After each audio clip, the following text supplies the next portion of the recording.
Hi, folks. Welcome to the Getting Your Edge podcast. My name is Dennis. And hi, I'm Judy Gratton. And we're here to help you right-size your home and your life.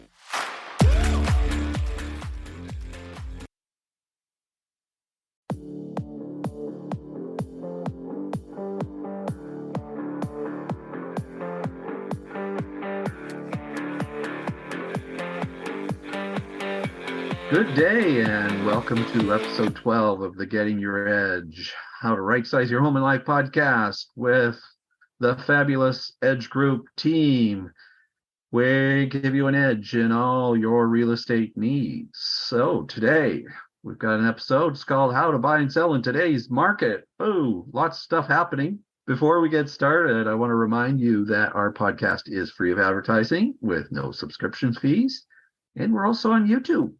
Please like us, follow us, share us, review us, go to our website. We've really added a lot to our website, so I'd like you to check it out. It's got podcast freebies, instant links to resources like vetted vendors, trusted advisors, and informational websites like move.com and others. And we've got some blog posts you might be interested in looking at. Without further ado, let me introduce my co-host, Judy Gratton. Hi, nice to see you. And you got some time at the beach last weekend, right?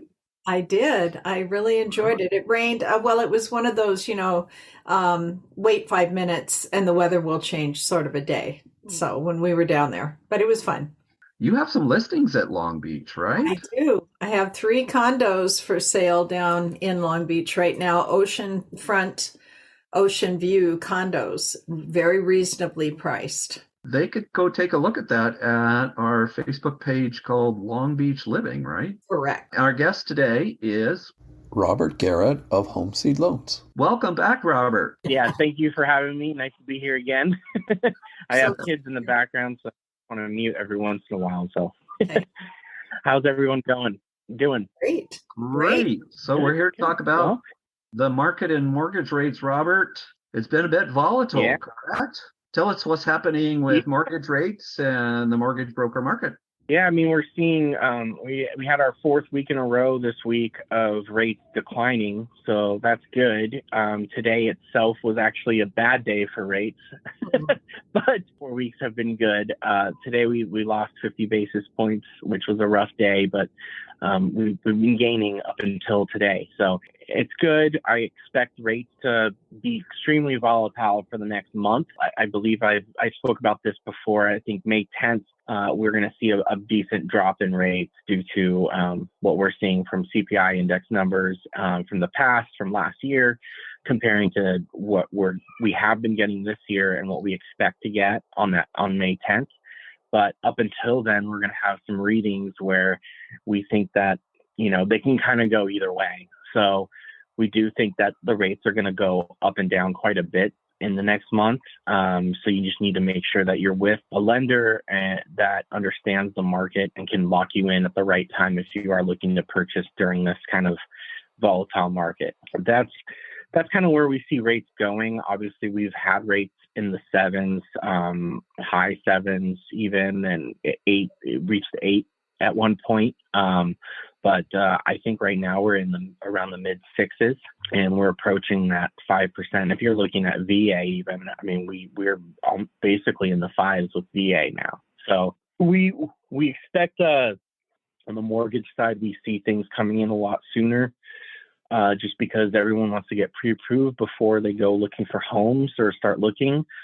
So we've been inundated in the past month and a half, 2 months with just applications like crazy lately.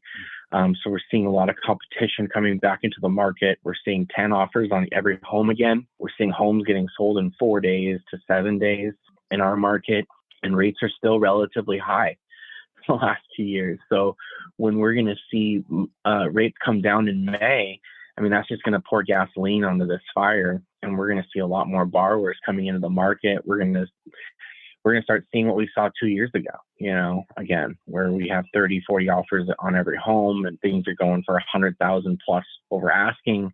So it's kind of a good time to look where you're at right now, at least, and just see like, oh, if I am thinking about buying a house, I want to look now before things get really crazy, because they're already starting to get crazy. When you look at the factors like, hey, we got low inventory. We're not seeing a ton of inventory. It's not replenishing like it normally is. So competition is here, and it's here to stay for quite a while. And what that means for us as homeowners, as real estate professionals, high demand and low inventory, we're going to start seeing prices coming back up, right? We're already seeing that again. We saw that 4.4%. They just came out this week that we have year-over-year appreciation of 4.4%, and everyone thought the sky was falling. We're going to see declines, and the fact that we're still seeing appreciation, and now we're going to see it's going to start going up even further. I mean, it just solidifies that housing is the best market to invest in today. I mean, we had almost 30% appreciation the past year, and to drop to 4.4 might seem like the sky is falling, but you're still gaining value in your home today is the big thing. And what we see coming in the pipeline for the numbers and where rates are going and where the inventory is today, it's not going to get easier to buy a house. If you're either going to be renting a home and kind of stand on the sidelines and watch everybody else buy the house and gain all this crazy amount of equity, or you're going to jump into the market and maybe it's going to be a little scary the first home you purchase. But I guarantee you, after a few years, if you make your payments on time and you don't have any life events that happen, you're going to be thanking us for buying, because I'm only in my big beautiful house today because I bought my first home in 2016, and the appreciation and equity I was able to get from that house alone was enough to essentially act as another high paying job while I just worked, because we were able to sell my house. When Judy, you sold my house for me, we sold my house, and I was able to pay off all my debts, have enough for a down payment on my new house, and then have money left over for just in case. So that is the power of home ownership.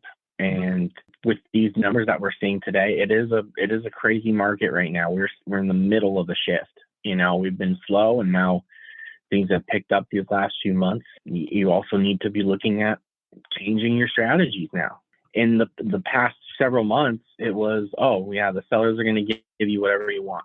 Now it's not the case anymore. Now we got to start changing our strategy. You got to get more competitive with your strategy, start getting some more, you want to get credit approved. You want to go to an underwriter, get approved, make sure that your approval is extremely strong. What we do at Homeseed, we had this before when we were in a market similar to this 2 years ago, where we guarantee our funds as cash.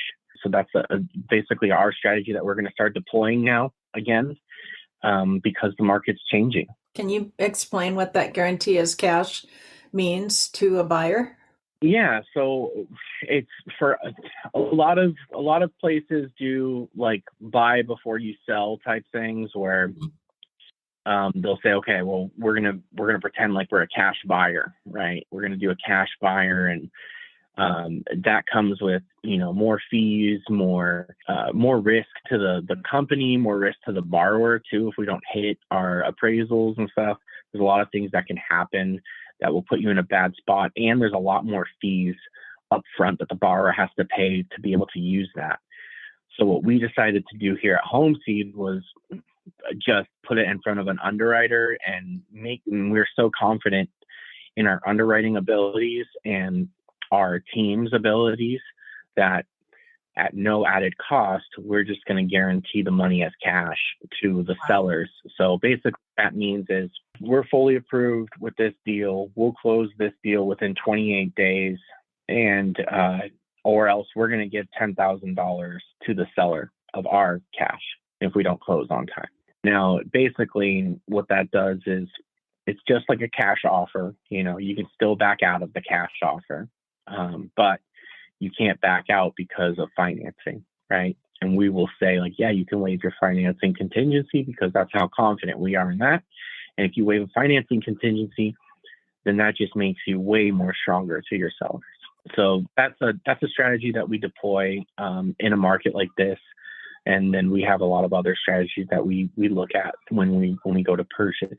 For instance, when things were slower and we could negotiate a little bit more, it was all about figuring out how to strategize the sellers to pay for closing costs and possibly a temporary rate buy down and looking for a free refinance down the line or no cost refinance down the line. But in my case, I'm actually talking about a real no cost refinance because we're looking at refunding money from the purchase that we're doing to get for the refinance. If you do strategize with the lender up front and they can show you the exact numbers and where your money is going on your purchase, and then say, okay, well, here's our plan to get you into a refinance later. Because even if you can buy down your rate to the lowest rate today, you're still going to refinance that in the next 2 years.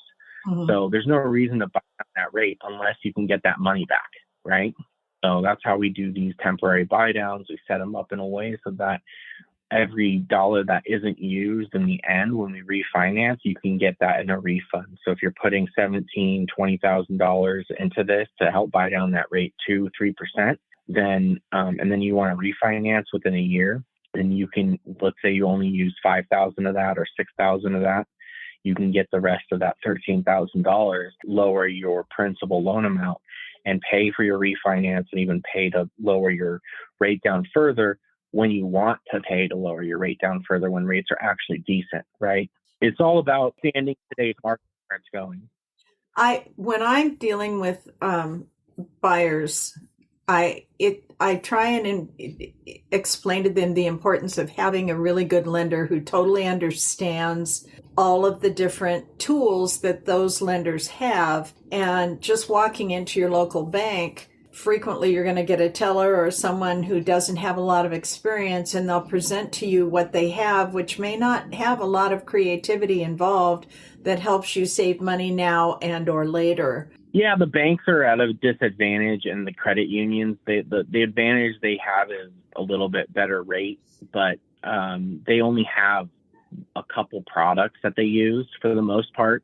Some banks will specialize in like land loans or whatever, but for the most part, banks have just conventional loans for high-end borrowers. And if you have anything wrong with your finances, or and not even wrong, but maybe you have some commission income and some bonus income and some things that are a little bit quirky, they might not count all of it. They're a lot more risk adverse because they can be, honestly. They have all these other businesses that they're doing. They're doing car loans, they're running bank, they're doing, everything that banks do that's not home loans too. So they want to make sure that everything that they do is the least amount of risk involved. And when the market goes crazy like it did the last few years, banks start cutting regulations, they start cutting programs and products, they start cutting their lenders because, that's too risky for us. We'll just focus on other things that are less risk investment-wise. Also, bank employees and credit union employees are not fully licensed with the NMLS. They just are registered. So they are not going through the full training. They're just going through compliance training that everybody goes through. They also just have, it's basically a box. And if you fit in this box, you can get a loan for them. For us, we got so many different products and so many different ways that we can go because that's all we do 24/7 is residential lending. We innovate constantly. So there's just no innovation at those places because they don't have to really. They just sit in an office and wait for people to walk in because you bank there, right? Judy, with your 28 years of real estate experience, do you want to add anything about the current market? Everything that Robert has said is definitely true. The market is shifting again. And the one thing I'll say is that there is no more real estate. So there's a limited supply, and that's what drives supply and demand, is they're not making any more. Just keep in mind that, it is a fixed commodity. There's a limited amount of it. So you want to get into the market like Robert was talking about. I don't care. I tell people, buy something if you're not in it yet, just get in, because then that appreciates. You sell that, you can roll that into something larger, and you can work your way up to your dream home. But it's most people don't get into their dream home initially. And then, once you're in your dream home, where we've been doing a lot of talking lately, I think the biggest concern right now, and part of the thing that's driving the lack of inventory, is people are afraid. How are they going to get into another home? They don't want to leave the home they have if they don't know where they're going. And so hopefully, I'm hoping that, we can discuss that a bit today with Robert. Does he have some tools that could help our downsizers or people looking to just sell their home and move? A lot of people are really afraid. So, well, yeah, I mean, there's even purchase before, so we can do some kind of bridge loan or a way that we can get them into a home. I don't know if you know this, actually. If you're a VA borrower and you're purchasing a VA property, you can get your current VA completely removed.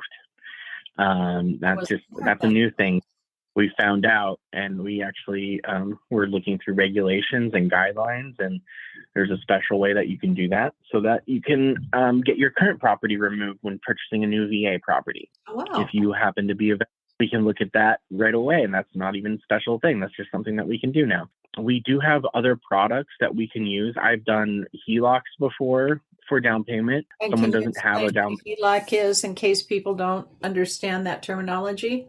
Yeah, so it's a home equity line of credit. Basically, you're getting a loan on your house that's an open line, like a credit card.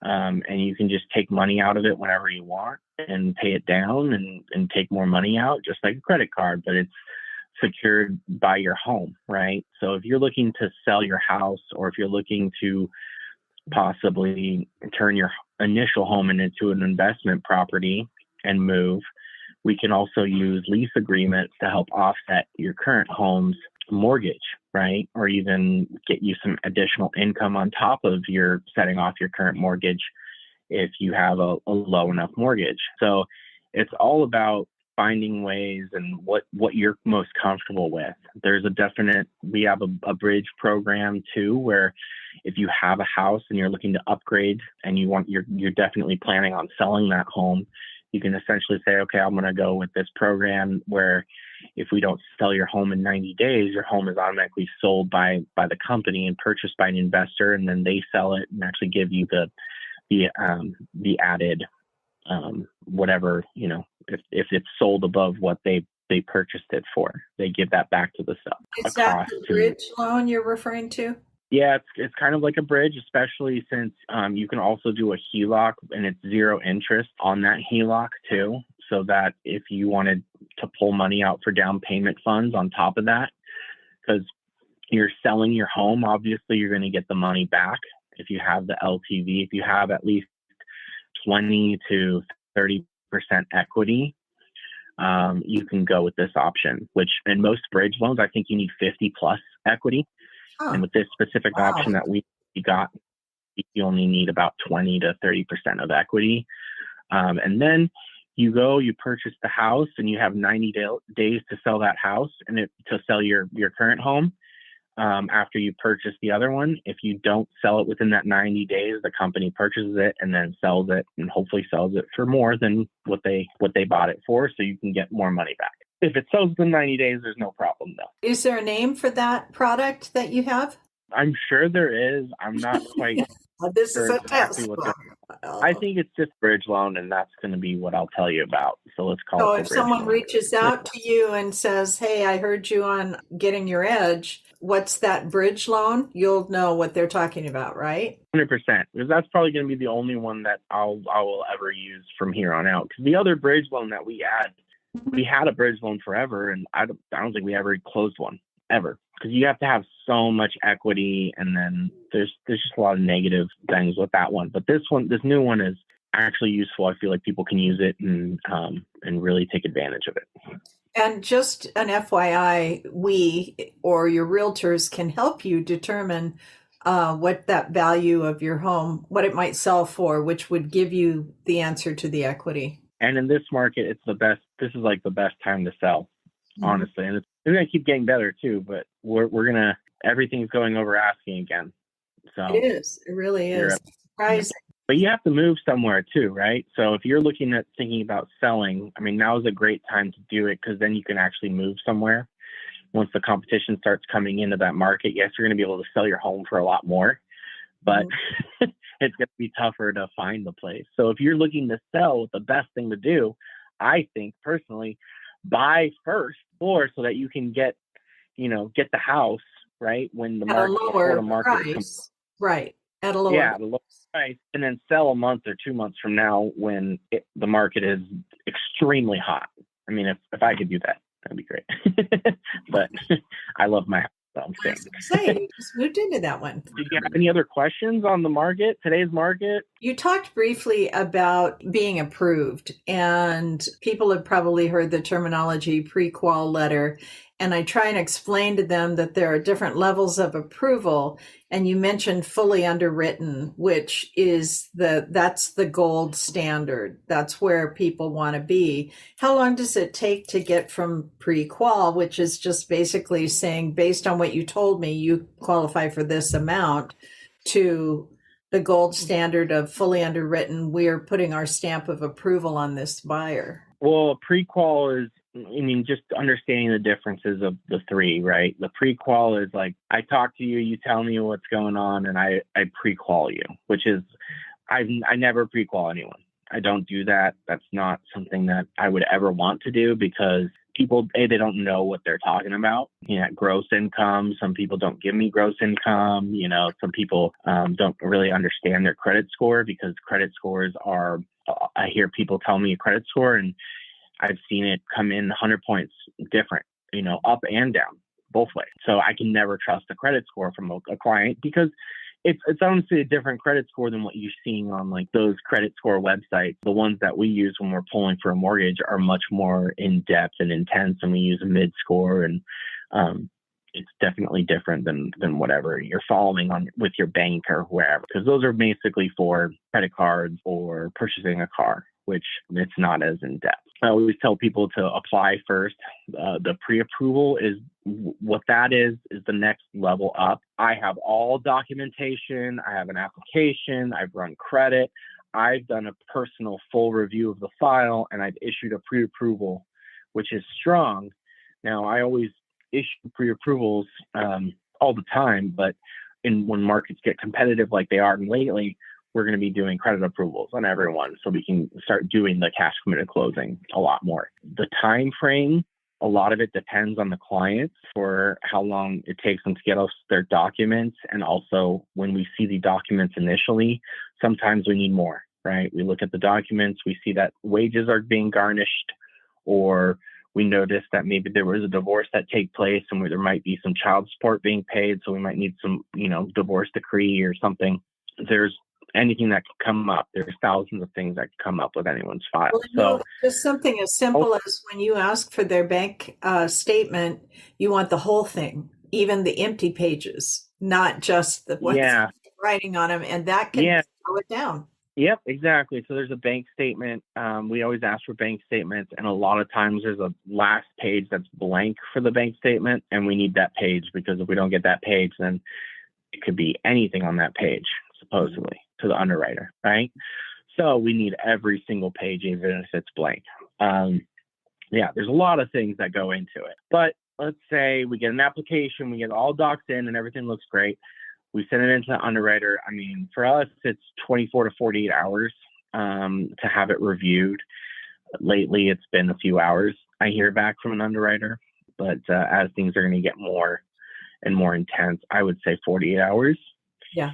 And the amount of business that have been coming in has been, for me personally, I should say, I guess, this is some of the most requests I've been getting for pre-approval since COVID started and when rates were in the twos. Wow. And as we're talking, I have another request that came in. It's all just, I think a lot of people were turned off by the high rates and the environment we had the past year. And everybody that's been waiting to purchase is like, I'm done, Well, and spring is coming. maybe you can talk to that because a lot of people are I'm waiting for rates to go back down into the twos. I don't think we're going to see that anytime soon unless we have some major emergency like a pandemic. Well, Right? even I wouldn't know. In the twos, I'd be happy, but I don't think we'll ever see the twos. I mean, I'd be ecstatic to see the threes again. I think we'll see the fours for sure. I think that's where we'll kind of settle, is my hope. But threes, I would like to be back in. But yeah, some kind of event could happen to bring rates down. It's always negative events to bring rates down. But as of right now, inflation is our number one cause of rates increasing, and we know inflation won't last forever. If you get into the house now, you're getting the lower price, and then you refi when the rates go down, then it's kind of a double win. You got the lower price, and at, a year or two down the road, you're refinancing at a better interest rate. So there are things you can with equity too. I mean, right. And then you gain all the equity on the way. If you're renting, all your monthly payments are not going to someone else's mortgage. They're going back to you and your own equity, and then some to interest and taxes. But for the most part, it's coming back to you. And then, that home will probably 4% of $100,000 is $16,000 that people made on $100,000 on their home last year. Yeah. So multiply that by, if you got a $500,000 house, multiply that by 5, you made quite a nice little chunk of change there in equity.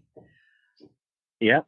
And that's a down year. I mean, this year is going to be, we're going to see double digit appreciation to next year. I'm sure of it because of what we're already seeing. I mean, we're seeing appreciation the last couple of months with the numbers coming out. And those numbers, if you're really thinking about those numbers are from 2 months ago. Everything that's on those numbers, let's say they were gathered from numbers closing in March, right? So that's March, that's last month. And everything that closed in March didn't go under contract in March. It went under contract in February or January. So we're looking at a snapshot of the market from 2 months ago, and it's increasing by a lot. So that's really not what's happening today. It's way up here right now. I mean, we are seeing crazy stuff happening right now, and a lot of people coming in to the market. So the competition is just starting, and I just feel like when rates really go down, like you said, that guy is waiting for rates to go down to the twos. So is everyone else. Everyone's waiting for rates to go down. And when they do go down, we're going to have a tough time getting people into homes because there's going to be so much competition, and there already is. That's what makes me nervous. There already is competition right now, and rates are still high, and they're going to come down.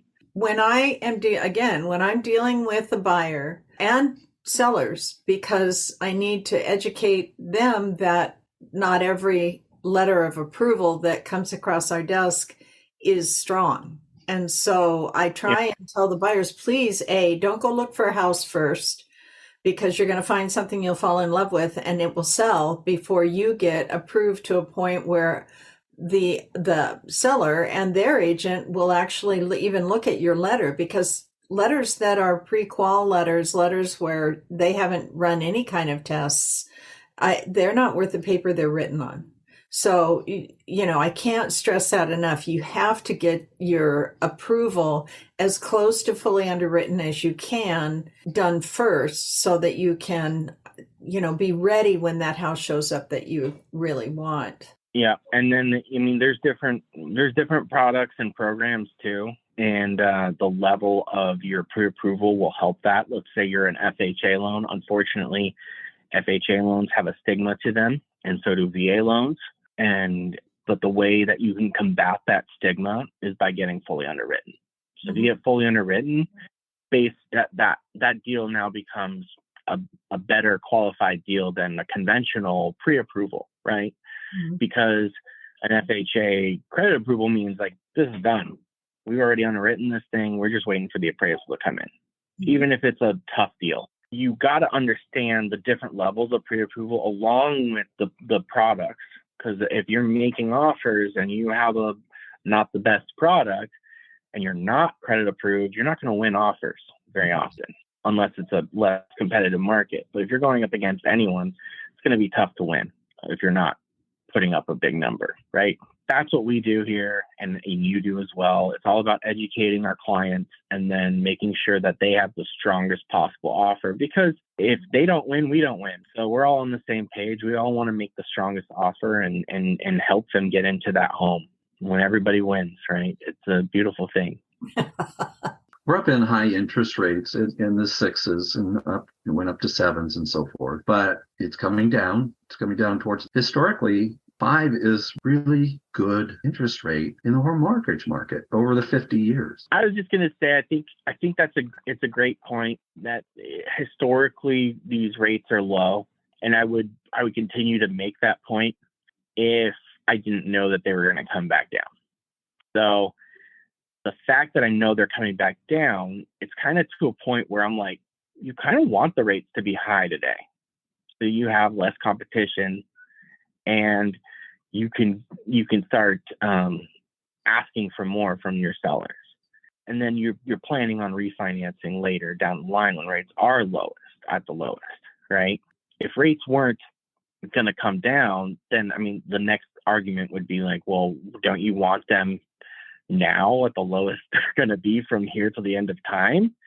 That's basically the argument there. But I do know they're coming down, and that's the opportunity today, is that like buy today when they're high. Like you want to get in when it's high. You don't want to get in when it's low, because that's when everyone's going to get in. So it's and it's not high. Like I said, it's not high. Like you said, sorry, it's not high. It's just higher than what we know it's going to be. If you get in today and we're completely wrong, then yes, you still have a good rate comparatively, historically. And yet there's still the possibility that you run into a home where you can ask the seller to contribute to because the market is shifting. So some homes aren't selling right away, other homes are, and you might be able to buy down the rate. Yeah, there's still some homes sitting and still some homes that are available depending on what you're exactly looking for. Mm-hmm. There's just a lot that's going faster, but you're right. We're still in the middle of the shift, and there's a lot of homes. I'm still getting some, we actually had a 825 purchase in Leavenworth and asked and offered 850 and got it, but we asked for some credits back. Mm-hmm. So we got credits back for that. But, we had to offer more than the purchase price. But there are ways that this is where, when you have people who know what they're doing, they can help you achieve your goals. So exactly. They saved over $1,000 a month by doing that. Correct. On their mortgage payment. And, that's a long story. So I don't want to get too far into that. But for our downsizers, to kind of recap, people, because a lot of the people that we've been talking to lately are the downsizers. Mm-hmm. You're recommending that you have this great bridge loan product where they could come to you, get a bridge loan, find the home they want to buy first, which is a good idea because it's going to be lower today than it will be in 3 or 4 months. Buy that home with the bridge loan and a HELOC that could help to pay the down payment, and then sell their home. And by the time they get their home on the market, we should have seen some additional appreciation into the summer months, so they'll make more money for their home. And that's like a win-win-win. So if you can make it all come together correctly. Exactly. And that's actually a little bit of what I did with my purchase. If you remember, I bought my house before we sold, and we had to sell later, and we made more money off of it for sure. If the later we sold, the more we would have made. So it was a good idea. I was like, I wish we should have sold later, but you never know. But I also have all this equity in this new house now. If you have someone who working with you who understands the market, both your lender and your realtor, now is a good time to buy. Now is a good time to sell. You can do these things. You can achieve your goals. You can downsize and breathe easy. There's a way to get it done. Yep. I think last time I was on here, I said it was the best time to buy. Now it's probably the next best. I mean, Right? before we were in a spot where we negotiate everything. Now it's like kind of iffy. You know, we're about to enter a market where it's not going to be the best time to buy. You know, it's going to get a little bit more competitive here soon. You know, you want to do it now before it gets really crazy. Yeah, it's a good time to sell, though. We just looked at our numbers for our region, Seattle area, and 67% of the homes in the Puget Sound region are selling within 30 days. They're not sitting on the market if you price them well. True. Yeah, the numbers that they're going to start releasing here in the next coming months are going to be good for us.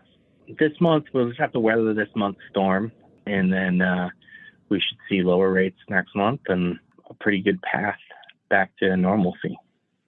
I think we might have covered it. We got the stuff, huh? All right, Robert. Thank you so much again for coming and talking mortgage rates and keeping us up to date on all that. Thank you, listeners and watchers, for coming to our show today. Please like, follow, and review us. Send a message, which is easy on YouTube, not so easy with the podcast. We'd love to hear your feedback, and we will see you in 2 weeks. And don't forget that Robert's information will be on our webpage. Robert, do you want to real quickly tell them how they can get a hold of you? Super easy. My phone number is 206-963-4562, and you can email me at robert@homeseedloans.com, and we'll put that on her website, and we partner on a lot of things, so you should be able to find me pretty easily. Thank you. Well, and Judy, I want to mention that we're here for people. This is what we do. Absolutely. We work with Robert and buyers and sellers, and we solve problems. Yep. That's what we like doing. If you want to reach out to us, go to our website at edgegrouprealestateservices.com, ask a question, and we hope to hear from you. Bye. Bye. Thank you, Robert, so much.